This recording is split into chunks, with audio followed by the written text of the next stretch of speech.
৩০ September থেকে ভারত শ্রীলঙ্কায় বসতে যাচ্ছে নারী বিশ্বকাপের ১৩তম আসর। প্রস্তুতিতে ব্যস্ত অংশ নেয়া দলগুলো। বাংলাদেশও সিলেট কক্সবাজারে সম্পন্ন করেছে ১ মাসের ক্যাম্প। বিশ্বকাপের প্রস্তুতি হিসেবে বাকি ৭ দল যখন আন্তর্জাতিক সিরিজ খেলার সুযোগ পাচ্ছে, তখন পিছিয়ে নিগার সুলতানা জ্যোতির দল। গেল এপ্রিলে বাছাই পর্ব খেলার পর আন্তর্জাতিক ম্যাচের বাইরে টাইগ্রেসরা। ছেলেরা এশিয়া কাপ খেলতে যাওয়ার আগে নেদারল্যান্ডসকে পেলেও তাও পাচ্ছে না নারীরা। মূলত শক্তিশালী প্রতিপক্ষ না পেয়ে আন্তর্জাতিক সিরিজ আয়োজন করতে পারেনি বিসিবি। তবে বিকল্প পরিকল্পনা আছে বোর্ডের। ৩ দল নিয়ে ১৮ থেকে ২৮ অগস্ট বিকেএসপিতে হবে চ্যালেঞ্জ কাপ। শেষে একটা কোয়ালিফাই টুর্নামেন্ট খেলতে গিয়ে ওদেরকে কোয়ালিফাই করতে হয়েছে। সেই কারণে যেটা হয়েছে যে আমরা মানসম্পন্ন একটা দলকে পাইনি।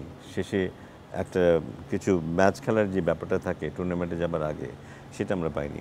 দীর্ঘ সময় ধরে আমরা সিলেটের মতো উইকেটে, সিলেটের মতো কন্ডিশনে আমাদের নারী দলকে রেখেছি। ওখানে ওরা এতদিনের রেসিডেন্সিয়াল ক্যাম্প করেছে, লম্বা একটা রেসিডেন্সিয়াল ক্যাম্প করেছে।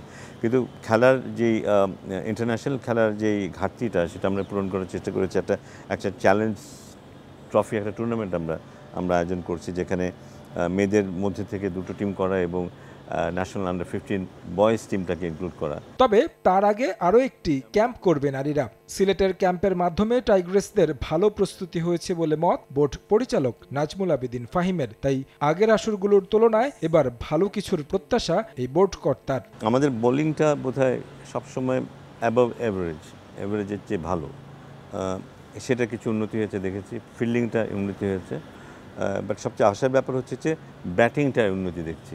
ব্যাটিংটা নিয়ে আমরা সবসময় স্ট্রাগল করেছি কিন্তু, এবং মানসিকতার মধ্যে কিছুটা পরিবর্তন এসেছে, যেটা আমি ব্যক্তিগতভাবে দেখেছি। যেটা ওরা আগের তুলনায় ফিট, কারণ আমরা লম্বা প্রোগ্রাম করেছি। ওদেরকে শুরুতে নিয়ে গিয়েছিলাম কক্সবাজারের ফিটনেস ট্রেনিংয়ের জন্য, তারপরে বিকেএসপি, তারপরে আবার সিলেট, সব কিছু মিলিয়ে প্রত্যেক এরিয়াতেই কিছুটা আমরা এগিয়েছি। সে কারণেই আশা করছি যে ভালো রেজাল্ট হবে এবার। ২০ থেকে ২২ সেপ্টেম্বর বিশ্বকাপ খেলতে ভারতে যাওয়ার কথা নারী দলের। কলম্বোতে ২ অক্টোবর প্রথম ম্যাচে পাকিস্তানের মুখোমুখি হবে জ্যোতিরা।